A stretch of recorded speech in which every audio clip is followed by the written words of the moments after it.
What's up everybody, Spark here. Today we have 29 new glitches for Super Mario Maker 2. Be sure to check us out on Twitch, twitch.tv/spark_sc. The link is in the description if you want to see me actually go through this glitch finding process or the other things that we do online here. Without further ado, let's go. Glitch number 1. This may have been around for a very long time, but I'm just not sure.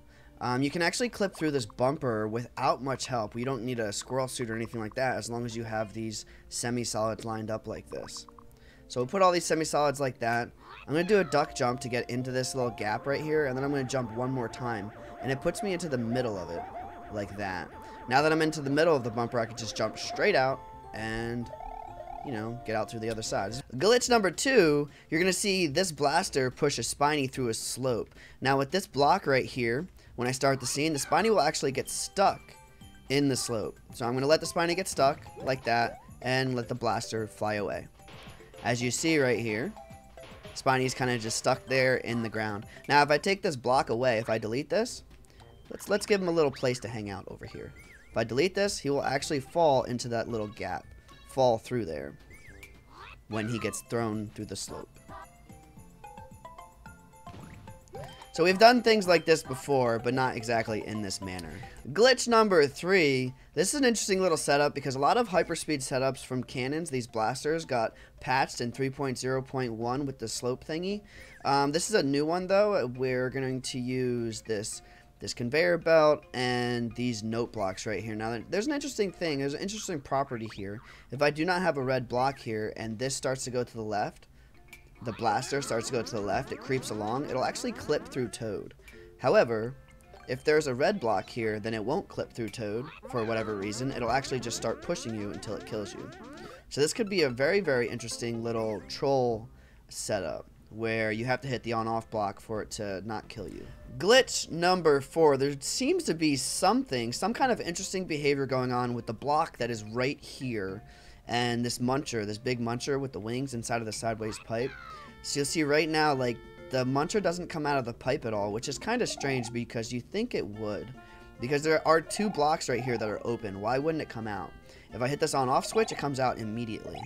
Which is very strange to me why that behavior happens like that. Even more strange, I think, is that if you put this one way in front of the pipe, like that, it'll come out regardless. Which doesn't really make sense to me because if you have any other orientation with this one way, it will not come out of the pipe anymore. Glitch number 5, this is another hyperspeed setup, but it's a very, very, very slow hyperspeed setup that can also go through solid ground. So this is very interesting. We need these spike balls to roll to the right away, so we go into this left door right here. I drop them down, go into the door. The blaster gets pushed over through the pipe, and you see it goes through the pipe and through solid ground. Apparently that does not impede it. So this does take a little bit. It does have anti-soft lock potential. Eventually it will crush you. Another cool thing is when it hits the end of the conveyor belt, it only goes halfway down. So it doesn't actually fall down off the conveyor belt, which is also pretty cool. Glitch number 6, we're going to have this spike ball hit these springs and it's going to bounce this POW around and lift it all the way up, which is strange because you would think that a spike would activate a POW, which is the normal behavior. But it'll just lift it like that, and the spike ball actually clips through the POW as it travels up. Now, depending on the position of the POW and the spike ball, it has other interesting effects. So if I lift this POW right here, it will actually take these springs, a stack of springs, over to the right. Which I find to be interesting because I haven't seen anything do that before other than maybe platforms lift a spring stack like that. If we lift the spike ball up one more, then actually we'll pull the left stack over to the left. And as you see, the spike hits the POW, and that's the normal behavior. Glitch number 7, we're going to use this dry bone shell to clip through these one-ways yet again. So I'm going to jump along this wall right here, and I'm going to try to not hold the run button, because I'll lift the shell up and pick it up if I do. So I just jump, let go of run, let go of jump, and as you see, we get stuck in this position right here. Which is pretty interesting because Toad goes burr again. Now if I jump out of this, the dry bone shell goes poof, disappears, and I go through the one way. Glitch number 8, this is a similar setup, except we're going to get this Mecha Koopa stuck in this slope. So I jump on him. I'm going to do a little bit of a duck slide as I go into where these one-ways are, and then I'm going to let him go. When I do, he is clipped into the slope a little bit, where he loses collision. As you see, he's not damaging me at all. I can't really damage him. The only thing that actually will destroy him is a bomb. The bomb's explosion radius will actually destroy him. I can prove it a little bit more by throwing the shell in there and having you look at that. Glitch number 9. So here's some new behavior from this game since 3.0.1. I'm going to stab this clown car. It's going to get stuck in the wall, which is interesting because it used to just disappear in this scenario. It would just disappear. Now it gets stuck there. Glitch number 10. We went over this non-crushing jank yesterday, or, you know, in the last video or whatever, where the block doesn't actually crush the thing as it goes up through it. But this is weird. If I change the direction right here and point it downwards, it will blow up that bomb. Why? Like, what changed? Glitch number 11, using this dry bone on this rail right here, we can actually clip through the semi-solid, also using this one way right here. So I'm going to start Toad right in this spot and then just hold down. If I hold down, I will clip through that one way, the semi-solid, and then I'll be able to go through with the rest of the level. Glitch number 11.2, now if I just stand here peacefully as the shell goes up, it'll actually clip me through. I don't have to do anything crazy. I can just stand here. And it clips me right through. Glitch number 12. This is a quick one. This ant trooper is going to, unfortunately, crush himself when that block is at a specific distance away from the wall. Rip. Poor little guy. Glitch number 13. So this is a normal behavior, right? This is going to blow up and the piranha is going to rest safely over to the left. Whatever. Nothing really happens. Now, however, if I delete these blocks, for some reason this piranha is going to come, do a cartwheel, and fly up and die to the bomb. I don't know why. I don't know what changed for that behavior to happen. But damn. Glitch number 14. This is a kind of an interesting setup here. We've gone through slopes using a clown car and a dry bone shell before, but never to this effect. You see that blaster that's on top of it or above it? I'm going to run to the right. And this is going to stick me into the clown car, so I technically did just clip through the slope.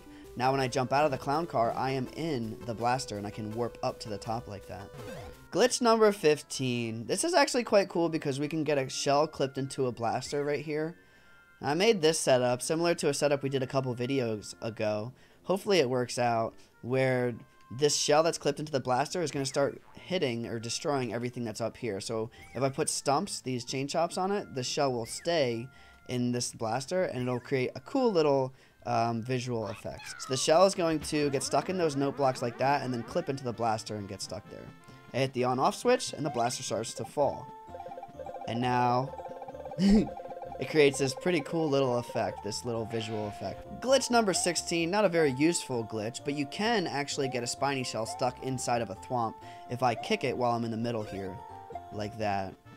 And I'm not sure what you could do with this, but it is kind of cool that it is stuck inside of that Thwomp. Glitch number 17, we used this kind of a setup like twice already in the video, but this one's a little different, so it bears repeating. We're going to be doing a downwards hyperspeed this time. So I'm going to start the scene. This blaster gets stuck into the wall right here, which is, you know, we've already seen that. When I hit this question mark block, the blaster is actually going to fly downwards at me. And if I'm not ducked, say if I'm standing straight up like this, it'll actually crush me and kill me. And that's kind of cool. If I am ducking, however, it'll just kind of sit at the top of me. So watch this. Can I not do it? There we are. It'll just sit above me like this. For some reason it stops, and I can actually jump out of this. So this could be some kind of a troll setup, but I think it'd be pretty difficult to figure out how to not die there.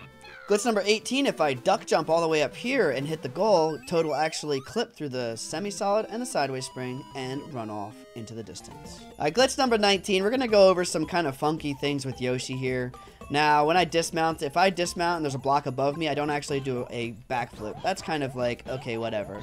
If I do it at the corner right here of the block, so if I go forward a little bit, you can actually repeatedly dismount like this without really pressing anything else. Now, sometimes when you jump, as soon as you land on Yoshi, it'll actually do this kind of cool little animation where he does a normal jump and then he makes some kind of weird noise like he's doing a triple jump.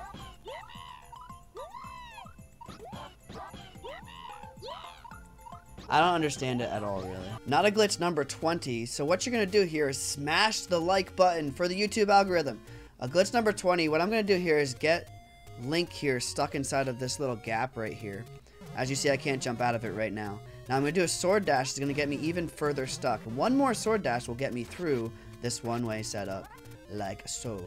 Once I'm through, well, I can go off into the sunset for the rest of the level. Glitch number 21. So here's the setup. Spike balls hit the winged blocks like this and give me a nice low thing to try to run underneath them. As Small Mario, Small Toad, we actually can't run underneath it. It forces us into a duck position where we have to do like basically an anti-soft lock series of button presses to get out of. However, if we are Link, apparently our hitbox is smaller or something because I can freely run underneath this without problems. Glitch number 22. This is a very, very simple blaster elevator setup. All you have to do is put an item into this pipe and different things will happen. So with a mushroom, it warps up a little bit and then falls out to the right so it clips through the blaster. With a Goomba, it will actually get stuck in the blaster. So nothing really cool, but the Goomba is stuck in there. You can see his head a little bit as it shines through. With a P-switch, it's even more buggy. It will climb the blaster and rest safely on top of the pipe, where I guess you can activate it or something, I don't know. Glitch number 23, this sideways spring falls, and that's going to knock this dry bone shell along the water's front, along the top of the water, so that all these turn blocks get hit in a specific order. Now when that happens, these cannons are going to fall down. When the turn blocks turn back to solid, it's going to crush everything together and then warp me up like an elevator. Glitch number 24. There is a shellmet inside of this cannon right here. When I start the scene, the shellmet is going to hit this on-off switch and then clip through the corner here. In a usable state because it's not actually moving because it hit the on-off switch. I went over that glitch a while ago. Glitch number 25. More evidence that Big Mush Mario is broken. Alright, so there's a big Muncher right here. We're gonna put this at the edge of the screen. I know you can't see it, but I'm not moving my webcam. I will not do it. I'm going to stick him on the edge of the screen like this and unpause, and he jumps right through that Muncher. What's even cooler, I think what's even cooler is that we can do a warp, an elevator with a big blaster. Bear with me here, folks, because this is gonna be fun. Folks, bear with me, folks. Yeah, this is much more interesting with a blaster. So I'm kind of stuck here. When I jump, it's gonna warp all the way up to the top. Why does this happen? Nobody knows. Glitch number 26. If I put a red block, or really a one-way, anything above this piranha right here, it will push him right through this seesaw. Because Nintendo has great physics and stuff. Yeah, about that. Glitch number 27, we're going to get a fire flower stuck in the wall. I'm going to hit this block as it's falling back down. And as you see, well, that fire flower is stuck there. In years past, I think in patches past, that would just kind of poof out into non-existence. But right now, nope, it gets stuck there. Glitch number 28, really this is a series of different behaviors that you'll see with beetles. So, these all get put in a very specific spot so that I can jump and hit a hidden block that has a beetle in. With the first one, it clips right through it clips right through the Muncher like that. The second one will clip through the Muncher but get stuck up there. The third one will clip into that stack like that. The fourth one has a parachute on it, so it'll actually clip up a little bit higher. The last two, we use blasters. So it pretty much does the same kind of effect with the beetles. This one gets clipped into the blaster, and this one gets clipped a little bit higher. So this is kind of interesting that you can clip items, let's say enemies, through gaps like this. Glitch number 29. Notice this hidden block right here. This hidden block right here, we're going to pass right through it by spin jumping on top of these piranhas. Apparently, when we get on top of this, as long as we hold R, we'll be fine. If I let go of R, I'm actually going to get hurt. As long as I hold on to the trigger, I'll be fine, and apparently we are a little bit higher than the ceiling, because I'm going to go right through that hidden block, as if it's not even there. This hidden block that's right there. It's not even there, because I jumped through it. Thank you so much for watching today's video. Make sure you like, comment, and subscribe, and I'll see you in the next one. Have a good day, everyone. Peace out.